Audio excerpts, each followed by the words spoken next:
Deixa de pegar a ovelha desgarrada. A ovelha desgarrada, né? Como está lá na parábola, a ovelha desgarrada é aquela que deixa o rebanho, né? E na parábola ainda diz que o pastor deixa as 99 ovelhas de um rebanho de 100 para ir atrás daquela que se desgarrou.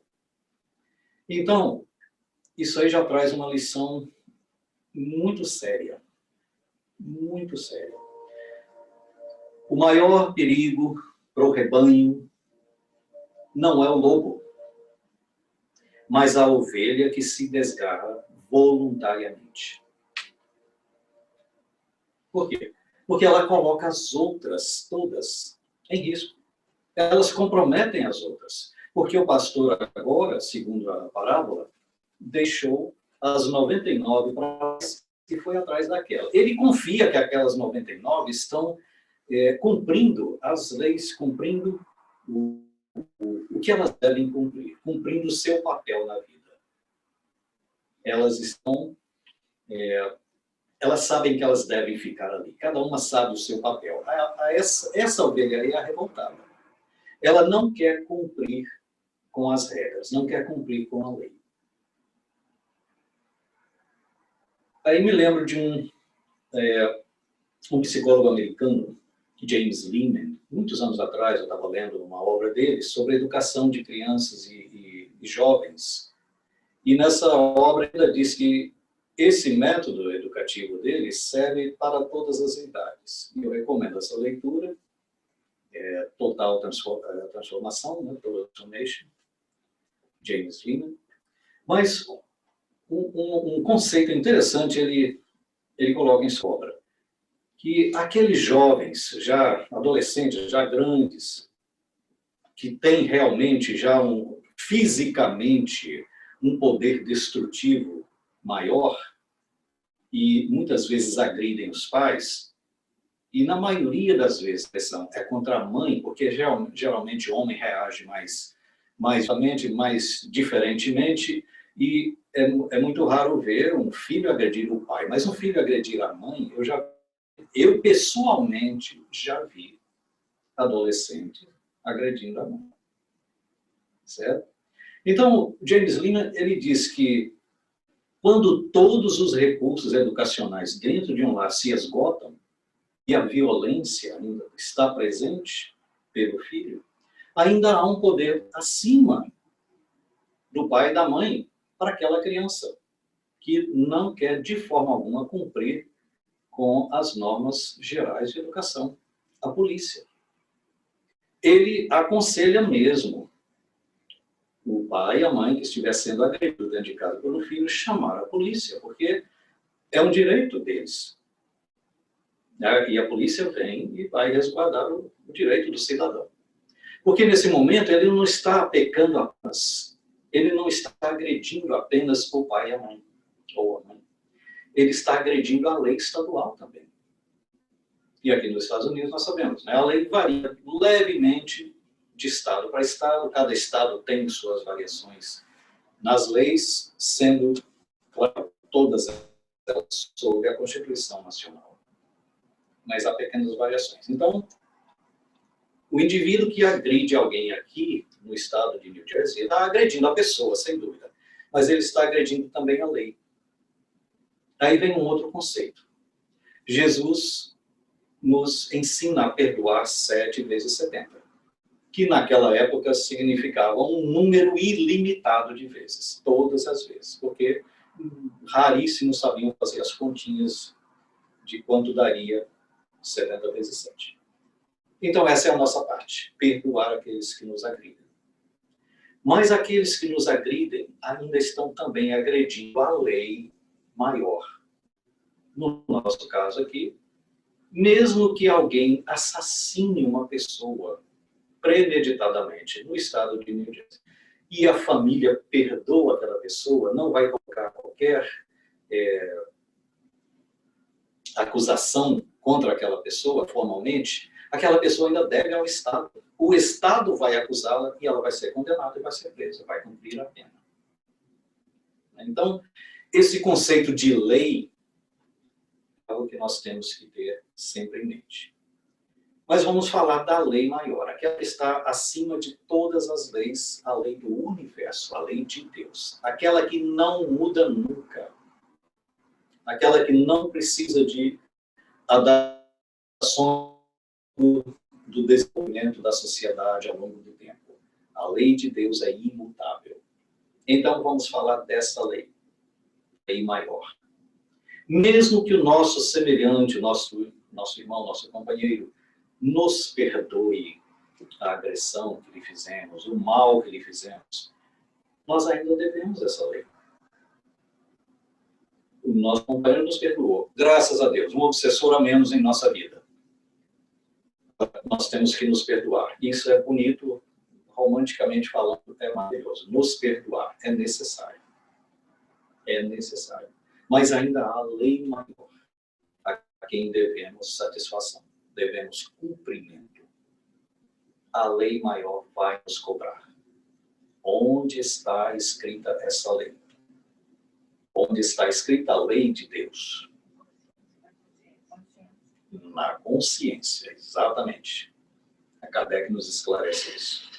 Então, a nossa consciência vai nos manter nesse ciclo reencarnatório até que nós decidamos nos mover, levantar da cadeira e refazer aquilo que nós desfizemos. A harmonia e a paz em algum lugar. Se aquela pessoa que nos perdoou não quer nada de nós lhe tomamos, seja um bem material lhe furtamos, seja a paz que nós lhe tiramos, seja o que for, aquela pessoa nos perdoou, nós vamos pagar a outras pessoas que necessitem. Vamos ajudar a outrem. Assim nós estaremos nos reconciliando com a lei. E com a nossa consciência. Porque a nossa consciência é o nosso vigia, o nosso guardião. Né? Ela não vai nos deixar em paz até que nós decidamos. Mas agora nós vamos entrar nas reencarnações compulsórias. O que é compulsório? Quem se lembra daquela época? Os mais jovens não vão se lembrar. Na época em que o Fernando Collor tomou o governo no Brasil, né, assumiu o governo no Brasil, e aí veio aquele empréstimo compulsório, né, compulsório. O governo compulsoriamente tomou todo o dinheiro da nação, compulsoriamente, obrigatoriamente. Então, nós fizemos um empréstimo compulsório ao governo brasileiro. Então, a reencarnação compulsória é aquela que nos é forçada, porque nós sabemos também, pelos esclarecimentos de Kardec, que em certo ponto da nossa jornada, nós vamos, de alguma forma, ter algum grau de escolha na nossa próxima reencarnação, para ajustar as necessidades evolutivas. Então vem a hierarquia da lei. Isso aí está escrito por Emmanuel, né, no livro Consolador, na questão 1 e 2. Sobre o livre-arbítrio pairam as determinações divinas baseadas na lei do amor, sagrada e única. Primeira palavra-chave nesse pequeno texto, sobre. Muita gente confunde no português, no nosso idioma bem complicado, o sobre com o sob. Bemudo. Sobre, sobre é acima. Né? Então, acima do livre-arbítrio pairam as determinações divinas. Deus, o nosso Pai de infinita misericórdia, nos presenteou com essa faculdade de decidir chamada livre-arbítrio.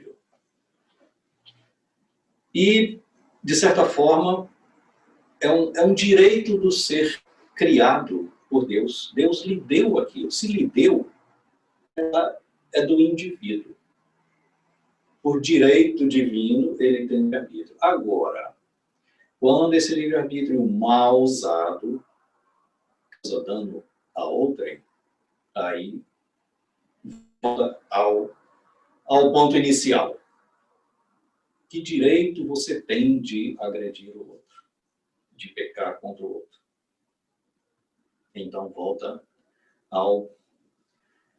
à estaca zero, né? Prevalece a lei. Porque a lei garante a todos a liberdade. Não é assim? A lei dos homens imita a lei de Deus, garante a liberdade a todos. Mas a sua liberdade é dentro do seu quadradinho. Você não tem a liberdade de entrar no quadradinho do outro e fazer o que você quiser. Você faz o que você quiser na sua vida. E ainda assim com bastante limites. E esses limites são, sem qualquer sombra de dúvida, ditados pela consciência. São determinados pela consciência, que é a própria lei divina. E quem tem autoridade para determinar tudo isso?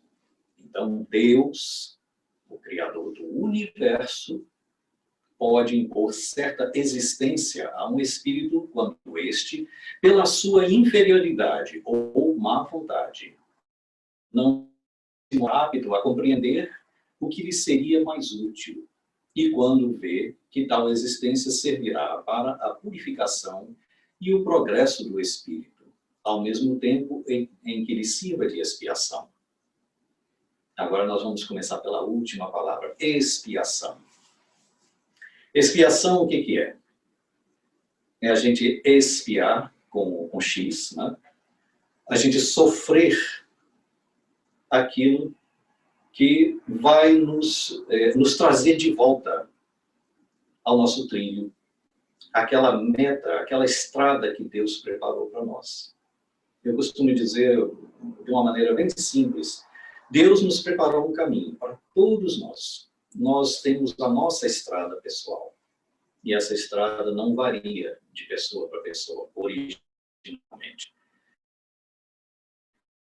Um caminho traçado por Deus. Quando nós vamos dar uma de bonitinho, botar o nosso pé fora desse caminho, procurar caminho diferente, nós damos de cara com a dor. Porque nós temos que caminhar na trilha que Deus nos preparou. Ele nos ensinou, nos deu o GPS certinho, que é a nossa consciência, colocou dentro na fábrica ainda, instalou, né, esse sistema automático de autorreparação, chamado consciência, e nos colocou no mundo. Quando nós decidimos ignorar o nosso GPS, o que acontece? Damos de cara com a dor. Essa semana mesmo eu vi uma notícia interessante, e como toda notícia ruim, né, ela vem estatalada nas primeiras páginas para chamar a atenção, e me chamou a atenção realmente, porque, principalmente por ser a questão de direitos humanos e etc. Um guarda florestal aqui nos Estados Unidos, numa reserva oficial dos Navajos, agrediu com uma pistola daquela stun gun, né, que dá choque na pessoa, dá choque em torno de 30 mil volts, um Navajo, um indígena, um nativo americano, um rapaz de 32 anos. E aquilo é revoltante, né? O headline, a notícia, né? Park Ranger, guarda florestal, agride nativo Navajo dentro da reserva.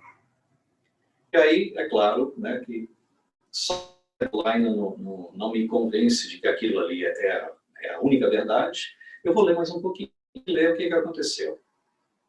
Está perfeitamente determinada em toda a reserva, que é aberta ao público para turismo, as regras. Você tem que se manter nas trilhas, você pode fazer trilha, tem lugar para escalar, tem lugar para caminhar, tem isso, tem aquilo, tem todas as regras perfeitamente expostas. Aquele determinado irmão decidiu diferente. Ele saiu da trilha, foi para a região onde era proibido, para a própria preservação da reserva deles, da nação Navajo. E aí o guarda foi atrás. Ouviu, foi atrás, chamou a atenção, você pode para aqui, você tem que voltar. Não volta. Pronto. E aí, o que faz? Você tem que voltar, é a lei. Não há opção. Está perfeitamente determinado. então eu vou lhe prender. Não vai. Sua identificação, não dou. O que faz, gente? Você é a autoridade responsável por fazer cumprir a lei. Certo? Você não tem que pensar, você tem que cumprir a lei. Você tem, claro, os recursos de tentar trazer o seu irmão para o seu lado, mostrar para ele o caminho errado que ele está tomando. Mas quando ele insiste em se manter naquele caminho, vai doer. Vai doer. Ele saiu da trilha que lhe foi proposta, botou o pé para o caminho errado, vai dar de cara com a dor. Então o policial, claro que teve que prendê-lo. Quando foi prendê-lo, botar algemas, ele resistiu. Aí, é claro, a primeira reação do policial tem que ser: eu tenho que cumprir a minha proposta. Nessa hora, estava lá um monte de telefone filmando, né? Porque é típico da época. Né? Tudo que acontece, na mesma hora está sendo filmado. E a filmagem foi clara, mostrou que o policial não fez nada de errado segundo as regras que ele tinha que fazer. Ele teve que estar no rapaz para que ele perdesse a vontade de reagir e ainda teve que algemá-lo da mesma forma. Por quê? Porque ele quebrou a lei. Ele agrediu a lei. Ele agrediu, quando você agride toda a comunidade. Nós evoluímos em comunidade. Quando nós nos desgarramos do rebanho, não é o lobo que representa o maior perigo. Somos nós que estamos comprometendo o rebanho inteiro. A Terra poderia ser um mundo muito mais feliz se todos colaborassem. Ou pelo menos um número muito maior dos que não colaboram, colaborassem. Que os que não colaboram fossem um número assim, insignificante, eles seriam massacrados pelo movimento e colaborariam no final. Mas o que acontece? O nosso planeta de provas e expiações, que está se debatendo para a promoção ao mundo de regeneração, está indo a passos lentos. Por quê? Porque aqueles que ainda não querem se submeter mesmo à lei de Deus é um número bastante representativo. Ainda se dá muito ouvido ao pessoal das trevas, que estão lutando bravamente para que essa promoção, esse movimento de regeneração demore o mais possível. Porque eles são os inimigos da luz, os inimigos do bem. E eles são fortes, são numerosos, são os nossos irmãos que estavam aqui hoje, e estavam aqui ontem e hoje estão desencarnados, né? Continuando do outro lado, praticando as mesmas aberrações que praticavam aqui. Mas que podemos ler isso depois, né? Principalmente no livro A Caminho da Luz, que eu recomendo muito mesmo, uma grande obra da literatura espírita. Nós vamos ver o que vai acontecer com essa grande massa ainda renitente que estão tendo, né, atualmente a última chance de reencarnação. Por isso nós ainda vamos ver muitas aberrações acontecendo, porque muitos deles ainda não entenderam, não acreditam mesmo realmente que essa é a última chance deles num planeta como o nosso. E aí vem a autoridade, que é Deus, né? Então Deus, ou seja, a lei maior pode impor existência a um espírito quando este, pela inferioridade ou má vontade, não se mostra apto a compreender o que lhe seria mais útil. É quando nós pegamos o nosso filhinho de 2 e 3 anos de idade, que continua querendo aquele brinquedinho que não está na hora, ou querendo brincar com a tomada elétrica, né? Tiramos, né? Porque a criança não tem como resistir a nós. Uma criança de 2 ou 3 anos não tem como resistir. A gente vai lá e tira com a maior facilidade, tira dali e coloca em outra situação. Assim Deus faz conosco. A lei maior tem essa facilidade. Né? Aquele que ainda se acha super poderoso, muito forte, muito rico, e que não tem medo da circunstância, É só esperar. Deus pode mudar tudo com um simples estalar de dedo. E aí vem o amargo remédio. Agora é o Leon Denis, né? No livro O Problema do Ser, do Destino e da Dor. Ele diz, é pois realmente pelo amor que nos tem que Deus envia o sofrimento. Fere-nos, corrige-nos, como a mãe corrige o filho para educá-lo e melhorá-lo. É aquilo que eu falei da chinelada, né? E por amor que Deus vai pegar aquele nosso irmão que está renitente no mal, que não quer mesmo se submeter de forma alguma à lei, né? E com todo orgulho ainda diz, eu não sigo regras, eu não tenho paciência, se enche de, assim como se fosse a coisa mais linda do mundo que está falando, né? E Deus os coloca numa situação constrangedora. Então, é amargo. Mas vai ter que tomar, não é opção. Opção são regras, são regras locais, né, coisas leves. As regras, as normas, principalmente a lei maior, não são opção, gente, é para ser cumprida.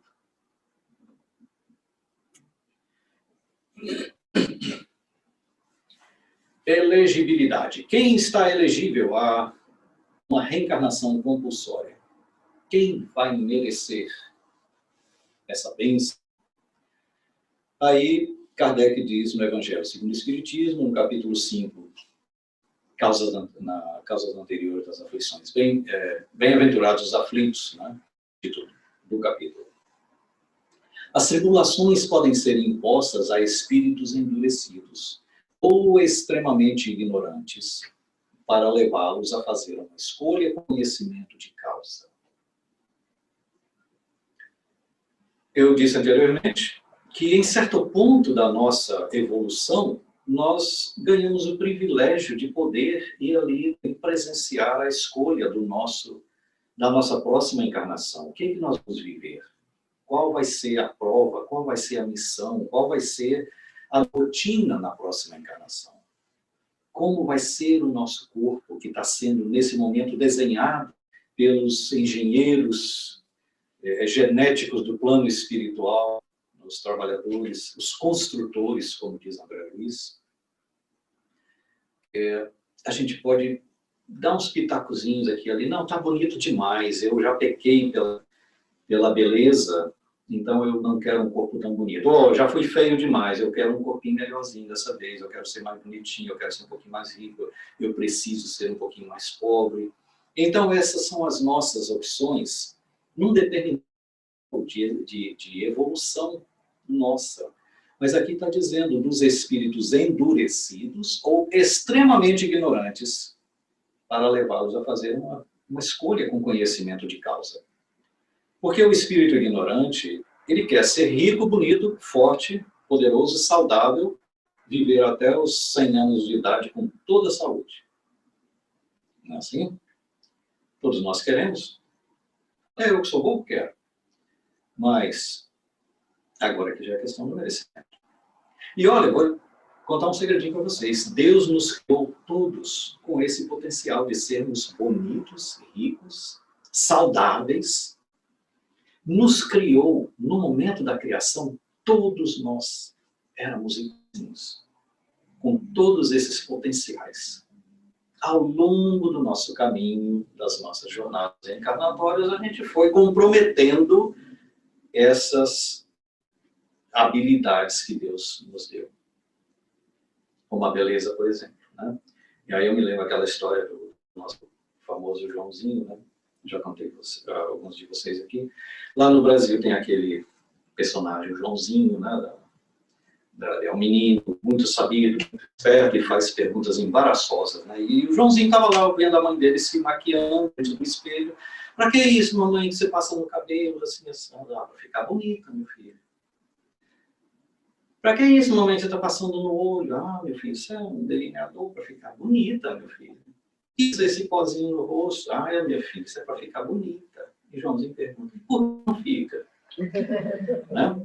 Porque algumas coisas da natureza não tem como alterar. Então, ao longo do caminho, nós fomos criados bonitos, porque Deus é infinita perfeição. Deus nos criou a todos, inclusive bonitos. E nós fomos perdendo essa beleza ao longo do caminho, porque o nosso ser interior, o nosso núcleo espiritual, é que determina, inclusive a nossa aparência. No modo natural das coisas. Claro que nós, como eu disse antes, por planejamento reencarnatório, podemos vir ainda mais feios do que somos, ou mais bonitos do que somos. Então, vamos... quanto à elegibilidade, todos nós somos elegíveis, tá bom? Agora, nós podemos passar essa parte aí. Para as reencarnações compulsórias, nós temos a opção de não sermos elegíveis para elas, tá? Nós podemos escolher ser bons, escolher nos mantermos no caminho que Deus nos preparou. O arrastamento. Agora é quando a lei vem nos coloca algemas com a mão para trás, nos coloca algemas e nos leva. Arrastamento. Aí diz o Manuel Filomeno Miranda, Nas Fronteiras da Loucura. Quando não funcionem os estímulos para o progresso e o espírito deseje postergá-lo, imposições da própria lei jungem-no ao processo de crescimento mediante as expiações lenificadoras que o depuram, cooperando para a eliminação das sedimentadas mazelas que o martirizam. Aí vamos voltar aqui, a última palavra, martirizam. Mazelas que o martirizam. É que o espírito martirizados pelas próprias, o espírito martirizado pelas próprias mazelas, ele não considera aquilo um martírio. Certo? O martírio, o que é? É um sofrimento agravado, né? É um sofrimento atroz. E as mazelas são os erros.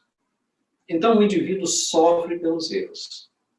Ele não reconhece que está sofrendo, na maioria dos casos. E nós que temos um convívio mais próximo com a área mediúnica, nós que temos diálogo, né, constante, frequentes com os nossos irmãos desencarnados, muitos deles em situação semelhante, eles demonstram, sim, não estarem de forma alguma dispostos a se melhorarem. Eles se postam endurecidos. Claro que quando chega um espírito a se manifestar numa mesa mediúnica, que não acontece ao acaso, nem ao bel prazer daquela entidade, é porque ele foi trazido, ele foi autorizado a ser trazido pela espiritualidade superior a uma mesa mediúnica. Mas ainda assim, ele não tem consciência disso. Nós sabemos disso do lado de cá, porque para isso nós estudamos antes de nos sentarmos numa mesa mediúnica. Mas ele não sabe isso. Ele entrou aqui porque ele entrou na raça, ele entrou porque quis, ou muitos deles mesmo dizem, não sei como eu cheguei aqui. Mas eles entram aqui porque são tratados pela bondade de Deus, como mais uma chance. Mas eles não se identificam ainda com essa chance no primeiro momento. Então, nesses espíritos que continuam praticando crime, encarnado ou desencarnado, gente, a única diferença entre nós e eles é o corpo. O ser imortal, o espírito imortal, não se modifica com o simples morrer, simples desencarnar. A morte do corpo. A morte do corpo muda muito pouca coisa. Ela muda sim, ela bota o indivíduo de cara com a realidade dele no primeiro momento. Principalmente aqueles que se acham credores mais do que são. Eles, no momento imediato à morte, ao desencarne, eles dão de cara com a própria realidade. Mas aqueles que já estão endurecidos aqui, eles simplesmente se mantêm ainda mais endurecidos do lado de lá. Alguns decidem realmente a piorar, a querer se vingar de Deus. porque não entendem o que é Deus. Delegados da lei.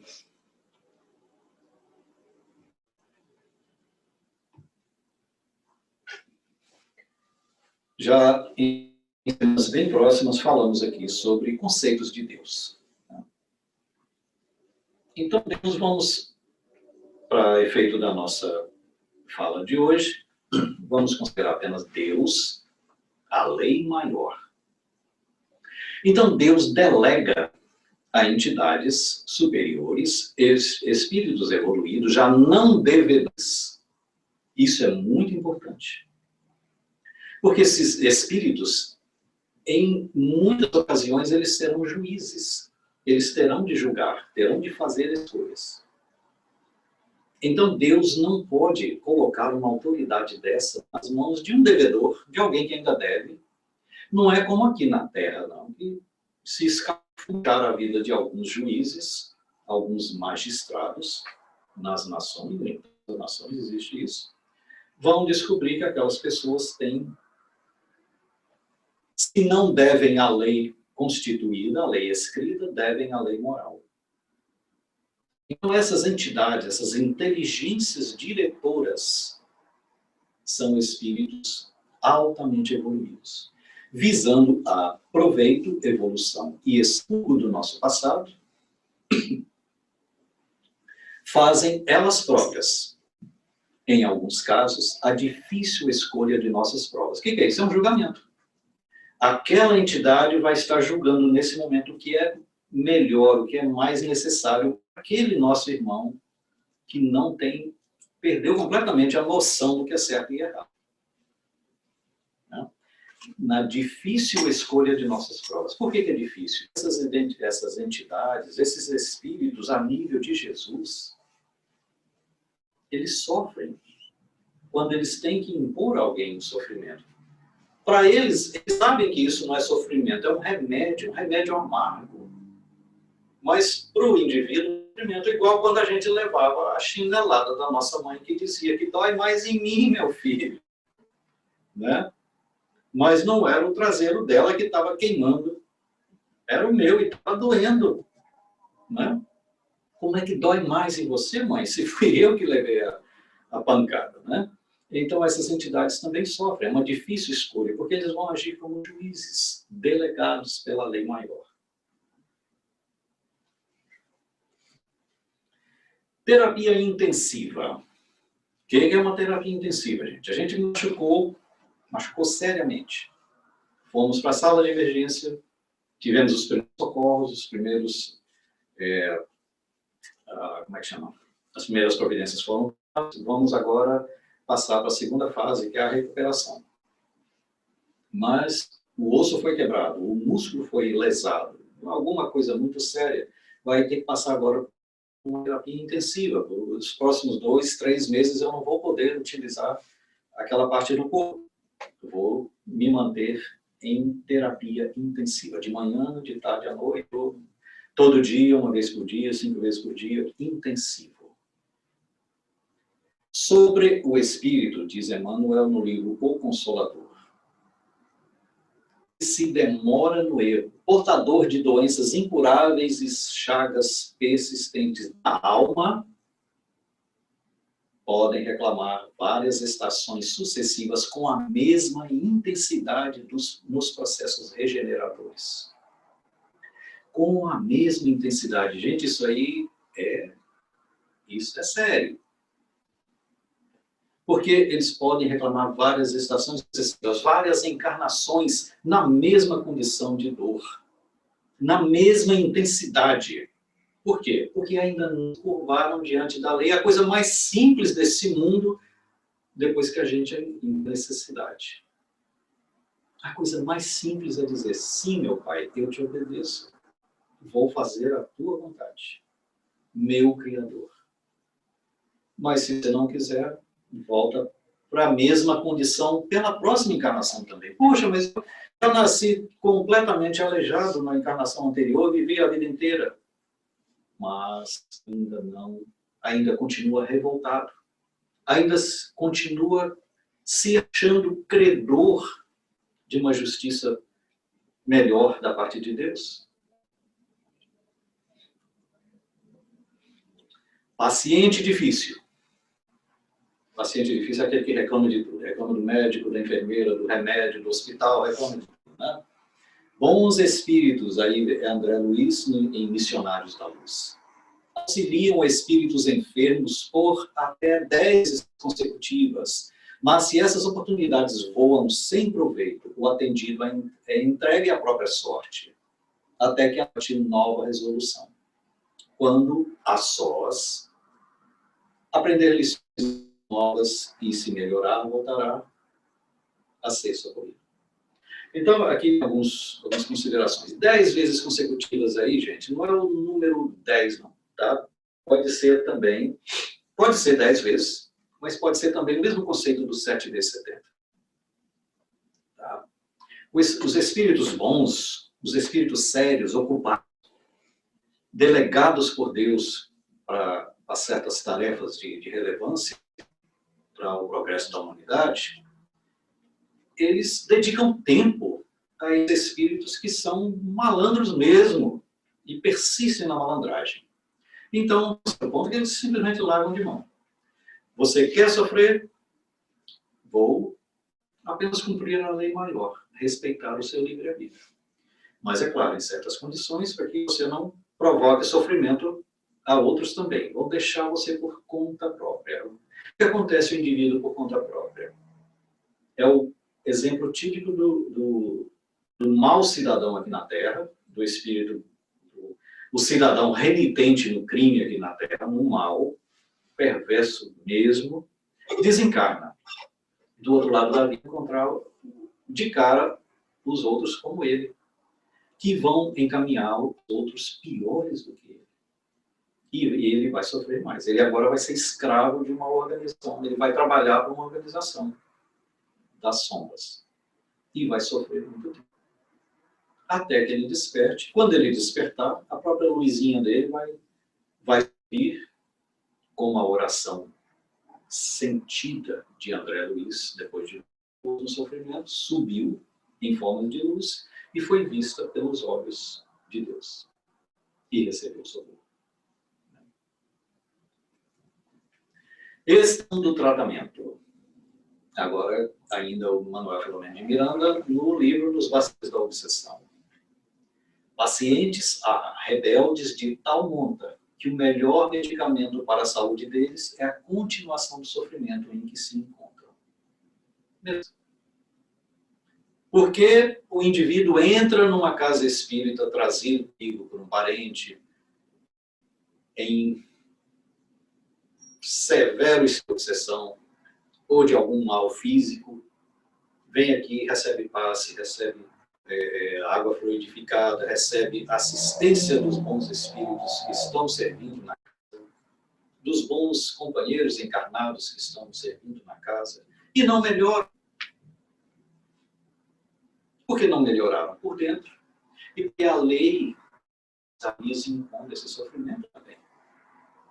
Eu estou falando de algo muito superior a tudo. E as terapêuticas experientes, os terapeutas experientes. Né? Agora é Ivone do Amaral Pereira, no Memórias de um Suicídio, que é também outra obra monumental da literatura espírita. O irmão João esclarece que a reencarnação punitiva é medicamentação apenas, um gênero de tratamento que a urgência e a gravidade do mal impõem ao enfermo. Operação dolorosa que nos pesa fazer, mas a qual não vacilamos em conduzir os pacientes, certos de que somente depois de realizada é que entrarão eles em convalescença. É como uma hérnia. A hérnia não volta atrás sozinha. Ela tem que ser submetida a uma cirurgia de reparação do tecido para que aquele apêndice não se expanda novamente e cause a dor, o desconforto e os riscos, né, de vida que poderia estar causando. Então, a operação tem que ser feita. E algumas vezes a operação vai ser anestesia, porque assim o paciente escolheu, vai doer. porque assim o paciente escolheu. Nada é imposto sem o mais alto grau de necessidade. Casos extremos. André Luiz, nos domínios da mediunidade, o assistente Aulus esclarece: os espíritos infortunados que se comprazem na loucura sem se fatigarem serão levados à prisão regeneradora pela lei. Há dolorosas reencarnações que significam luta expiatória para almas necrosadas no vício. Exemplos: a paralisia, a cegueira, a legião de nascença, o mongolismo, o idiotismo, hidrocefalia, macrocefalia, microcefalia, a epilepsia secundária e muitos outros recursos. Recursos, gente. Recursos da lei. Não é maldade, não é punição. São recursos reparatórios. Né? Eu vou mencionar mais uma vez, aqui já mencionei antes também, uma visita que uma vez eu fiz à Vila São Cotolengo, nos arredores de Goiânia, próxima à cidade de Trindade. Nessa Vila São Cotolengo, eu vi toda espécie de deformidade física que eu pudesse imaginar, e algo muito mais além do que eu jamais imaginaria. Cheguei a ver um irmão nosso que mal poderia ser visto como um ser humano. Ele era uma coisa. Eu vi cabeças desse tamanho, eu vi cabeças desse tamanho. Todos, porque em Trindade, que é a capital católica do estado, todo ano tem a festa do Divino Pai Eterno, e vem gente de todo lado, mesmo de fora do estado, trazendo aquelas pessoas que nasceram assim, né? E essas famílias vêm à espera de um milagre. O Divino Pai Eterno, naquele dia, naquele local, vai fazer um milagre que não acontece. E muitas dessas famílias simplesmente abandonam essas crianças lá. E os voluntários da Vila São Cotolengo pegam e levam. É uma instituição que recebe tanto os subsídios do governo como da iniciativa privada. Né? Voluntários sem número trabalham lá também para ajudar esses nossos irmãos, que realmente é um ambiente de reparação. Encarnações compulsórias. Terapia da empatia. Empatia, o que é? Eu me colocar no seu lugar. O homem que tiraniza, por exemplo, dizendo André Luiz no livro Ação e Reação, que o Silas está explicando. O homem que tiraniza a mulher, furtando-lhe os direitos e cometendo abusos em nome de sua pretensa superioridade, queda-se a tal ponto que, inconsciente e desequilibrado, é um arrependimento doloroso com inversão sexual compulsória por imposição dos agentes da lei. Renascerá em corpo feminino para que, no extremo desconforto íntimo, aprenda a venerar na mulher sua irmã e companheira, filha e mãe. Dos dois lados. Tanto o homem reencarnando. Vale ressaltar que, originalmente, o espírito não tem sexo. Nós adquirimos os hábitos através das encarnações sucessivas no corpo feminino ou no corpo masculino e teremos que passar por as experiências.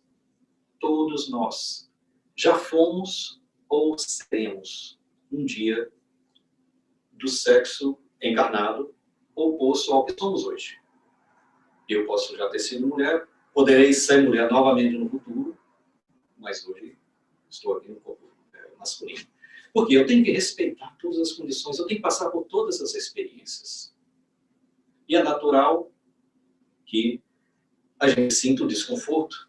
Vamos dizer que eu, nas últimas 10 encarnações, eu nasci masculino, a minha próxima reencarnação vai ser como uma mulher. É natural que eu sinta o choque inicial. Eu vou ser, possivelmente, uma mulher com muitos hábitos mentais ainda masculinos. É possível que isso aconteça. É uma situação, cada ser tem sua história. Ou amanhã, hoje é a minha primeira experiência como homem, né? e eu tenho que me conformar com a lei, vou agir como homem. Mas cada caso é um caso, gente. Não existe um one size fits all. Né? Não existe a situação de um pode estar completamente diferente da situação do outro. Mas o importante que quer dizer aqui é a terapia da empatia. Eu sou senhor porque o Silas esclarece sobre a questão da reversão, da inversão sexual. Mas há inversão em todos os setores da vida. No social, no econômico, no racial. Né? Um caso típico também, um caso que vale a pena voltar a relatar aqui, de um espírito que se manifestou em uma das nossas reuniões, muito revoltado, porque a última reencarnação dele ele era escravo e apanhou muito, sofreu muito. Ele era preto, negro, foi tirado da África, mãe, levado para um chamado civilizado, para ser vendido como escravo, trabalhou como escravo e apanhou muito. E não teve chance de fazer nada na vida, a não ser trabalhar e apanhar. Nem mesmo saber escrever ele sabia. Nesse momento, o mentor dá uma dica. Como não sabia escrever? Fala para ele que ele era professor na última reencarnação anterior dele na Europa, na Itália, se não me engano. Professor? Sim, ele era um professor. Não nos foi permitido saber, talvez não sei, não há um propósito elevado em saber quais as causas que agora levaram a reencarnar como escravo. Então, de um professor num país civilizado, num país desenvolvido, ele voltou à condição de escravo para resgatar o passado, quando ele era senhor de escravo e surrava os escravos. Certo? Então, essa inversão, essa empatia, funciona em vários setores. Aquele que hoje é milionário e abusa do poder financeiro, amanhã será um miserável e vice-versa. Aquele que foi miserável e realizou muito com pouco que tinha, poderá ser dado a mais ele amanhã, para que ele realize ainda mais. Essa é o voto de confiança que Deus nos dá também. Imunidade ao tratamento. Agora é aquele que está vacinado contra o bem. Ele próprio se desenvolveu a própria vacina e ele está imune ao tratamento. Com efeito, quantos há, em vez de resistirem aos maus pendores, se comprazem neles. A esses ficam reservados o pranto e os gemidos em existências posteriores. Admirai, no entanto, a bondade de Deus, que nunca fecha a porta ao arrependimento. Vem um dia preocupado, cansado de sofrer, com orgulho afinal abatido, Deus abre os braços para receber o filho pródigo que se lhe lança aos pés. Evangelho segundo o Espiritismo, no capítulo 19.